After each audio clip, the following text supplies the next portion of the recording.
مدینې لارې جارو کړه په بڼو عاشقه دې دغه لارې د جانان د قدمو عاشقه دې دغه لارې د جانان د قدمو عاشقه. نبوي سیرت.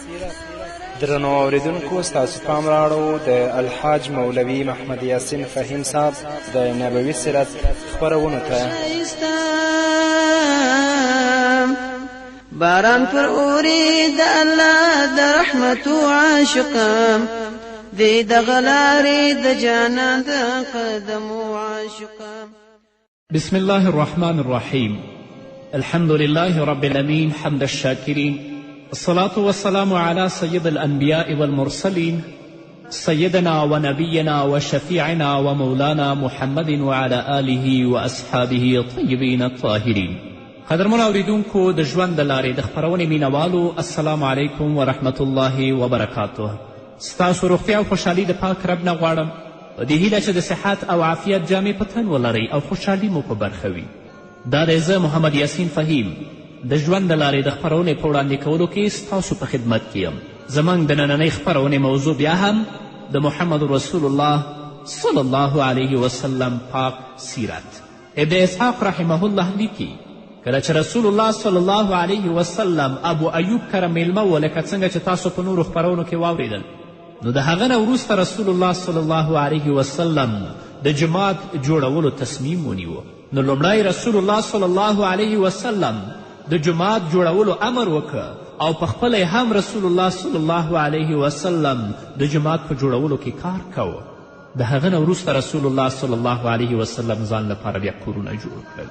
کله چې مسلمانانو ولیدل چې رسول الله صلی الله علیه وسلم د جماعت په کار کې پخپله شریک دی او کار کوي، دې سره مسلمانان کار کولو ته ډیر وهڅېدل. مهاجرینو او انصارو ټولو ډیر په مینه د جومات په جوړولو کې برخه درلوده او پرله پسې به یې کار کوه او کله ناکله به یې دا شعرونه زمزمه کول: لئن قعدنا والنبي یعمل لذاک من العمل المضلل. که مونږ کینو او محمد رسول الله صلی الله علیه وسلم کار کوي، نو دا ډیر ناوړه او بد کار دی. او د کار په ترڅ کې به مسلمانانو دا بیتونه زمزمه کول: لا عیش الا عیش الاخره اللهم ارحم الانصار والمهاجره. حقیقي ژوند خو د آخرت ژوند دی. ای الله په انصارو او په مهاجرینو ورحمیږي. او دا بیتونه رسول الله صلی الله علیه وسلم په خپل هم لوستل. ویل به چې لا عیش الا عیش الاخره اللهم ارحم الانصار والمهاجره. ای الله ژوند خو د آخرت ژوند دی. ای الله په انصارو او په مهاجرینو باندې ورحمیږي. نو جماعت جوړ شو. رسول الله صلی الله علیه وسلم په مدینه منوره کې ډاډه شه او د مکې څخه یې مهاجرین ورونه راورسېدل او د انصارو چارې سمې شوې. اسلامي دعوت پیاوړی او ځواکمن شو. نو د لمانځه نظام جوړ شو. زکات او روژه فرض شوه. حدود قائم او جاری شول.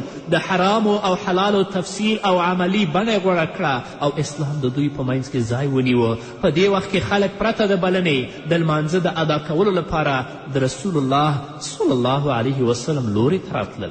نو مدینې ته د راتګ وروسته یې اراده وکړه چې د لمانځه د بلنې لپاره د یهودانو په څیر بوق مقرر کړي، خو د دې نظر څخه وګرځېدل. بیا یې د ناقوس د جوړولو امر وکړه چې مسلمانان د هغې په وسیله لمانځه ته راوغوښتل شي.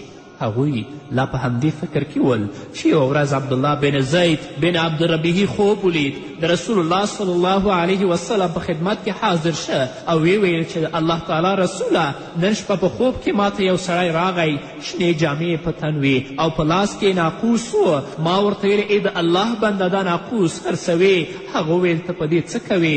بیا یې راته داسې وویل: الله اکبر الله اکبر الله اکبر الله اکبر اشهد ان لا اله الا الله اشهد ان محمد رسول الله اشهد ان محمد رسول الله حي على الصلاة حي على الصلاة حي على الفلاح حي على الفلاح الله اکبر الله اکبر لا اله الا الله. د دې خوب د اورېدو څخه وروسته رسول الله صلی الله علیه وسلم وفرمیل: انشاء الله دا خوب رښتیا او حق خوب دی. بیا یې وفرمیل: پاڅېږه او بلال ته دا کلمات وروښیه تر څو هغه اذان وکړي. ځکه چې د بلال آواز د تا څخه لوړ دی.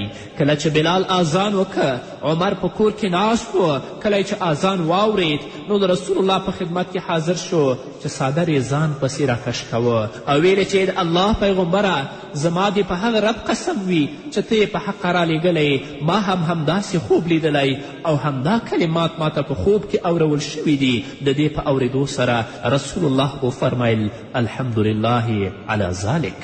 نو د دې نه وروسته رسول الله صلی الله علیه وسلم د انصارو او د مهاجرینو ترمنځ د ورورګلوي تړون قائموي او انصار و مهاجرین په خپل منځ کې د ورورولي اعلان کوي او د ورورولي تړون کوي. حضرت انس رضی الله تعالی عنه فرمایي کله چې د عبدالرحمن بن عوف او سعد الربیع په منځ کې رسول الله ورورولي قائمه کړه، سعد بن ربیع خپل ورور عبدالرحمن بن عوف ته د خپل نیمایي اهل او مال د ورکولو وړاندیز وکړه. عبدالرحمن بن عوف په ځواب کې ورته ویل بارک الله لك فی اهلک و مالک دلنی علی السوق. ټولو صحابه و کرامو حتی رسول الله صلی الله علیه وسلم د حضرت علی کرم الله وجهه لاس ونیوه او وی فرمیل دا زما ورور دی. عبدالرحمن بن عوف ورته وایي چې الله دې ستا مال په اهل کې برکت واچوي، ما ته بازار راوښیه چې زه بازار ته لاړ شم. کله چې د تجارت لپاره بازار ته یې مخه کړه په لږ وخت کې ډیر پنیر او غوړي لاسته راوړل. څو ورځې وروسته رسول الله په داسې حال کې ولیده چې په لاسونو یې د زعفران نښې وي. زعفران به په هغه وخت کې د خوشبویي لپاره استعمالیدل. رسول الله ورته وفرمیل عبدالرحمنه څه حال دی؟ ځواب یې ورکړي د الله رسوله د یوې انصاري ښځې سره مې واده وکړه. بیا ورڅخه رسول الله وپوښتل په مهر کې دې څه ورکړل؟ هغه ځواب ورکړه د خرما د زړي په اندازه مې سره زر ورکړل. بیا رسول الله ورته توصیه وفرمایه ولیمه ورکړه ولو که یو پسه هم وي. نو انصارو به حتی د خپل خوراک شیان صحابه و کرامو ته چې مهاجرین د مکې مکرمې نه راغلي ول هغو ته ورکول. د دې نه وروسته د بدر غزا راپېښیږي. ابن اسحاق لیکي چې رسول الله صلی الله علیه وسلم ته خبر راورسید چې ابو سفیان بن حرب د قریشو د یوې لویې قافلې سره د شام لخوا راخوځېدلی دی او په دې قافله کې د ابو سفیان څخه پرته د قریشو 30 تنه سړي هم موجود دي. رسول الله صلی الله علیه وسلم خلک راوبلل او ورته وفرمایل چې د قریشو تجارتي قافله را روانه ده، د دې مخې ته ځان ورسوئ، کیدای شي چې الله رب العزت تاسې ته ډیره لویه ګټه در نصیب کړي. ابو سفیان چې له دې څخه خبر شو په بیړه یې زمزم الغفاري په کرایه ونیوه، مکې مکرمې ته یې ولیږه او ورته ویل قریشو ته ځان ورسوه او خبر یې کړه چې محمد سره د خپلو ملګرو ستاسې تجارتي قافلې لار نیولې ده. د دې خبر د اورېدو سره قریشو ډیر په تلوار ځانونه چمتو کړل. د مشرانو څخه یو تن هم په مکې مکرمه کې پاتې نشه او ټول وخوځېدل. رسول الله صلی الله علیه وسلم ته د هغوی د خوځېدو خبر راورسېده چې قریش د خپلې تجارتي قافلې د ژغورنې لپاره راوتلي دي. رسول الله خلک د مشورې لپاره راوغوښتل او د قریشو د وضعیت څخه یې خبر کړل. د خلکو د منځ څخه مقداد بن عمر ودرېد او ویل ای د الله رسوله د الله تعالی چې څرنګه اراده وي په هماغې لورې حرکت وکړه. په الله قسم چې ته په حقه پیغمبر رالیږلی، که ته د برک الغمات په لور امر وکړې چې هلته وجنګېږو نو موږ به وروسته پاتې نشو. بیا رسول الله وفرمیل ای خلکو مشوره راکړئ. د دې سره سعد بن معاذ ودرېد او ویل ای د الله رسوله ګواکې خبره موږ ته متوجه ده، یعنې انصارو ته. رسول الله ویل هو همداسې ده. بیا سعد ویل ای د الله پیغمبره چیرته مو چې خوښه وي حرکت وکړئ، که چیرې امر کوئ چې سمندر ته او سیند ته ور ودانګئ نو له موږ څخه به یو تن هم وروسته پاتې نشي. رسول الله د سعد په خبره باندې ډیر خوښ او خوشحاله شو. نو کله چې مسلمانان د کفارو سره د مقابلې لپاره د بدر د میدان په لور روان شول، یو کوچنی هلک چې عمیر بن ابي وقاص نومېده او نوی د عمر په 14 سپرلي کې پښه ایښې وه، هغه وویرېده چې رسول الله صلی الله علیه وسلم به یې د کوچنیوالي له وجې په لښکر کې قبول نه کړي، نو له همدې امله ټیټ ټیټ کېده چې څوک یې ونه ګوري. مشر ورور سعد بن ابي وقاص ورڅخه پوښتنه وکړه چې ولې د خلکو تر شا پټ پټ روان یې؟ هغه ویلې ویرېږم چې رسول الله صلی الله علیه وسلم مې بیرته کور ته ونه لیږي. زه د الله په لاره کې د جهاد لپاره د وتلو سره مینه لرم او امید لرم چې الله تعالی مې شهادت په نصیب کړي. رسول الله صلی الله علیه وسلم ورڅخه وغوښتل چې واپس کور ته ولاړ شي ځکه چې تر اوسه کوچنی دی او د یو جنګي سړي مرحلې ته نه دی رسېدلی. د دې خبرې په اورېدو سره عمیر سخت وژړل. د رسول الله صلی الله علیه وسلم زړه پرې وسه او د جهاد ته د تللو اجازه یې ورکړه او د غزا په میدان کې د شهادت لوړ مقام وګټه. د هغو مینه وه محمد رسول الله صلی الله علیه وسلم سره، د هغو مینه وه د اسلام مقدس دین سره. د خپل ځانونه د خپل اولادونه یې ټول د الله رب العزت په لاره کې فدا کړل او فدا کولې دا یې غوښتل چې الله رب العزت په څه باندې راضي کیږي او د دین بیرغ او د دین لوا څنګه پورته کیږي. نن ورځ هم زموږ داسې تنکي ځوانان شته دی چې د خپل ځمکې نه د دفاع په خاطر، د خپل وطن نه د دفاع په خاطر، د خپل ناموس او د دین نه د دفاع په خاطر د کفر سره په مقابله کې ولاړ دي. هغوی هم مرداروي او خپله هم د شهادت مقام ته رسیږي. دا د هغه صحابه و کرامو سیرت او میراث دی چې نن ورځ هم مسلمانانو ته لا پاتې دی. قدرمن اورېدونکو، د خپرونې په دې وخت کې به راشو لنډې دمې ته. دمې نه وروسته زموږ خپرونه دوام لري. ملتیا مو وکړئ. ښکلې صفا د مدینه منوره ښایسته، ښکلې صفا د مدینه منوره ښایسته، باران پر اوري د الله د رحمتو عاشقه، دی دغه لارې د جانان د قدمو عاشقه، باران پر اوري د الله د رحمتو عاشقه، دی دغه لارې د جانان د قدمو عاشقه. قدرمنو اوریدونکو، بیا هم زموږ سلامونه او نیکي هیلې ومنئ. نو محمد رسول الله صلی الله علیه وسلم د خپل 314 صحابو سره د مشرکینو مقابلې ته راوځي. نو محمد رسول الله صلی الله علیه وسلم د غزاتو حضرت مصعب ابن عمیر ته ورکوي، د مهاجرینو بیرغ علی ابن ابي طالب ته او د انصارو بیرغ سعد بن معاذ رضی الله تعالی عنه ته ورکوي.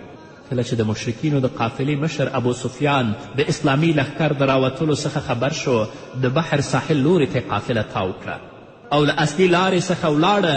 نو په دې ډاډه شو چې قافله د خطر څخه وژغورل شوه.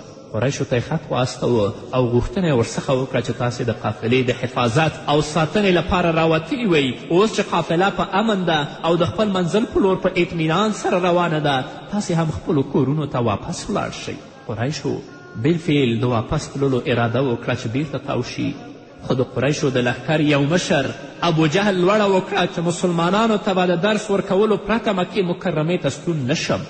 زما مسلمانانو ته یو درس ورکوم، بیا به مکې ته ستونیږم. خو دا احمق په دې باندې پوه نه و چې په دې جګړه کې به دا پخپله مرداریږي. په دې لښکر کې د قریشو څه د پاسه 1000 تنو سړو ګډون درلود چې په هغوی کې د قریشو مشران، سرداران، سپاره او قهرمانان ول. نو په دې مناسبت رسول الله صلی الله علیه وسلم وفرمیل مکې د خپل د زړه ټوټې ستاسې په وړاندې اچولي دي، ځکه چې ټول سرداران، ټول مشران او قهرمانان په دې لښکر کې راوتلي ول. رسول الله صلی الله علیه وسلم د خپلو ملګرو سره په نیمه شپه کې اوبو ته ځان ورسوه. په دې شپه کې الله رب العزت باران راووروه چې د مشرکانو لپاره سخت طوفان جوړ چې هغوی یې له مخکې تګ څخه منع کړل. خو د مسلمانانو لپاره رحمت شو، ځمکه ورته برابره، شګې سختې او قدمونه یې ورته ثابت او زړونه یې ورته مضبوط کړل، لکه چې الله رب العزت فرمایي الله رب العزت تاسې ته له آسمان نه اوبه نازل کړي چې تاسو پرې پاک کړي او د شیطان ګندګي در څخه لرې کړي او زړونه مو پرې تقویه او قدمونه مو ټینګ کړي. ولیربط به قلوبکم ویثبت به الاقدام. د بدر غزوه د جمعې مبارکې په ورځ د رمضان المبارک د میاشتې 18 نیټه وه. رسول الله صلی الله علیه وسلم صفونه برابر کړل. رسول الله صلی الله علیه وسلم په ډېر عاجزي د الله په وړاندې لاسونه پورته کړل، دعا کوي او د مجاهدینو لپاره مرسته او نصرت غواړي، ځکه مرسته یوازې د الله له لورې ده. او وایي ای الله که د مجاهدینو دا ډلګۍ ته هلاکه کړې، د ځمکې پر مخ به ستا عبادت ونه شي. الله تعالی ته په عذر زاریو باندې رسول الله ویل ای الله ما سره کړې وعده پوره کړه، ای الله زما سره مرسته وکړه. لاسونه د آسمان په لور پورته کړي ول، څادر یې له اوږو څخه پرېوت. ابابکر صدیق رضی الله عنه په رسول الله باندې زړه وسوځېده او تسلي او ډاډینه یې ورته ورکوله. بیا رسول الله صلی الله علیه وسلم د خپل ځای څخه راووت. مجاهدین یې د کفارو مقابلې ته وهڅول. نو له دې وروسته فردي مبارزه پیل شوه. د مشرکینو له صف څخه لومړی عتبه بن ربیعه د خپل ورور شیبه بن ربیعه او زوی ولید بن عتبه سره میدان ته راووتل. کله چې مشرکین د خپلو صفونو څخه را جدا شول د مبارزې او د مقابلې لپاره، نو رسول الله صلی الله علیه وسلم هم د صحابه کرامونه د مقابلې لپاره غوښتنه وکړه. 3 کسه ځوانان یې د مقابلې لپاره میدان ته راغلل. مشرکینو پوښتنه ورځنې وکړه تاسې څوک یاستئ؟ هغوی ویل موږ انصار یو. مشرکینو ورته ویل تاسې شریف او سیال خلک یاستئ، لکه موږ ته د خپل قوم خلک راولیږئ. رسول الله صلی الله علیه وسلم چې دا وینا واورېدله نو ویل چې یا عبیده بن حارث یا حمزه او یا علی تاسو پورته شئ. عبیده د عتبه، حمزه د شیبه او علی د ولید سره مقابله پیل کړه. حمزه شیبه ته او علی ولید ته هیڅ فرصت ورنکه او د خپلو تورو په لومړنیو ګزارونو یې د هغوی سرونه ووهل او جهنم ته یې واستول. د عبیده او عتبه ترمنځ د ګزارونو تبادله روانه وه او هر یو د خپل حریف په راپرځولو کې بوخت ول. همدا مهال حمزه او علی رضی الله عنهما چې د خپلو حریفانو څخه وزګار شوي ول په خپلو تورو یې په عتبه باندې پرله پسې ګزارونه وکړل او هغه یې هم ختم کړل. دواړه لورې یو بل ته نږدې شوې. رسول الله وفرمیل قومو الی جنت عرضها السماوات والارض، ای مؤمنانو د هغه جنت په لټه او طلب کې پورته شئ چې پراخي یې د ځمکې او آسمانونو په اندازه ده. عمیر بن حمام انصاري راپورته شه، په لاس کې څه خرماوې وې هغه یې خوړلې او دا یې ویل چې آیا دا د خرما خوراک به زما او د جنت ترمنځ فاصله واقع کیږي؟ هغه خرما لرې کوي، د زمري غوندې د کفارو په صف کې ورننوځي او جنګیږي تر دې چې هلته هغه په شهادت باندې رسیږي. نو په دې غذا کې لومړنی شهید عمیر بن حمام رضی الله تعالی عنه دی. ځوانانو هم د نیکمرغي او شهادت ته د لاس راوړلو په ډګر کې یو له بل سره مسابقه کوله. دا مسابقه د ملګري او ملګري او ورور او ورور ترمنځ وه. عبدالرحمن بن عوف وایي چې زه د بدر د غذا په ورځ د مجاهدینو په یو صف کې ولاړ وم.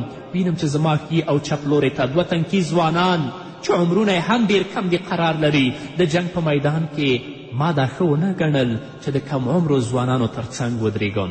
د ځوانانو په لیدو خوښ نه شوم. په همدې وخت کې یو هلک چې د خپل ملګري څخه یې خبره پټوله ما ته ورو ویل کاکا جانه ابو جهل راته وښایه. ما ورته ویل وراره جانه څه پرې کوې؟ هغه ویل ما د الله سره وعده کړې چې زه یې وګورم او وژنم به او یا به په هغه ځان مړ کوم.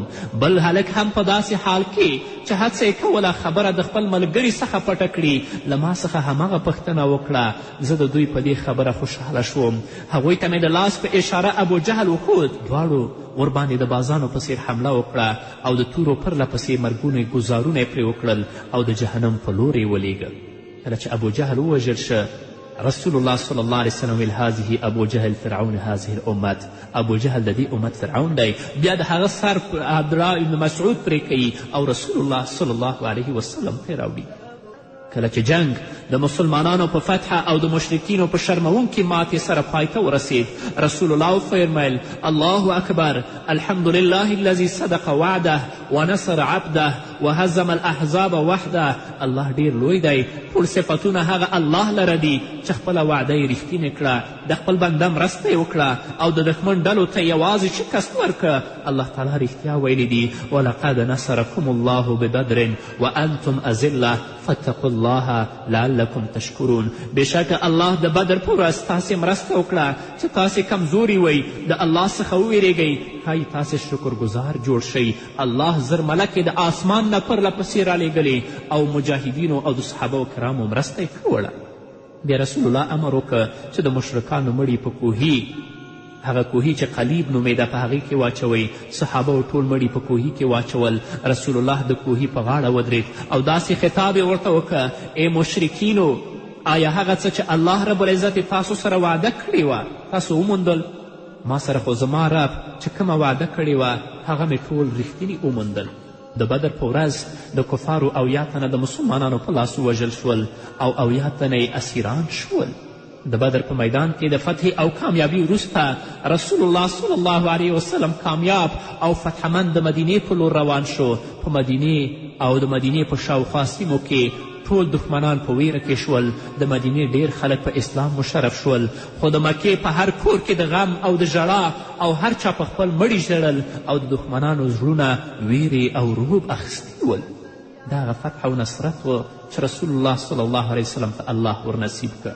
هغه بندیان چې رسول الله صلی الله علیه وسلم نیولي ول، رسول الله هغو ته بخښنه وکړه او فدیه یې ورځینې قبوله کړه. او هغو بندیانو چې هیڅ نه درلودل، رسول الله صلی الله علیه وسلم ورته معافي وکړه او همداسې یې خوشې کړل. ځینې قریشو د خپلو بندیانو په بدل کې فدیه واستوله او آزاد یې کړل. او هغو بندیانو چې د فدیې توان نه درلود او لست او لیک هغو ته یاد و، د هغوی لپاره دا فدیه مقرره کړه چې د انصارو ماشومانو ته به لوستل او لیکل زده کوي او په هر بندي یې 10 ماشومانو ته تعلیم لازمي وګرځوه. زید بن ثابت رضی الله عنه په همدې طریقه لیک او لست زده کړو.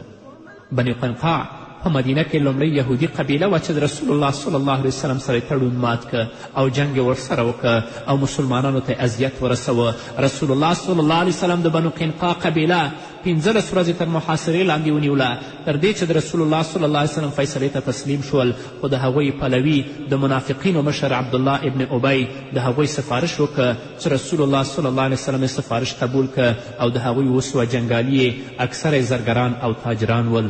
رسول الله پرېښودل. د دې نه وروسته بیا د احد غزوه پیښیږي. دا به واورو خو په بلې خپرونه کې. نو قدرمنو اوریدونکو، دا به زموږ نننۍ خپرونه چې ستاسو درانه حضور ته وړاندې شوه. تر بلې خپرونې پورې تاسو ټول په پاک رب سپارم. پاتې ژوندم نیکمرغه، کامیابه او بریالي.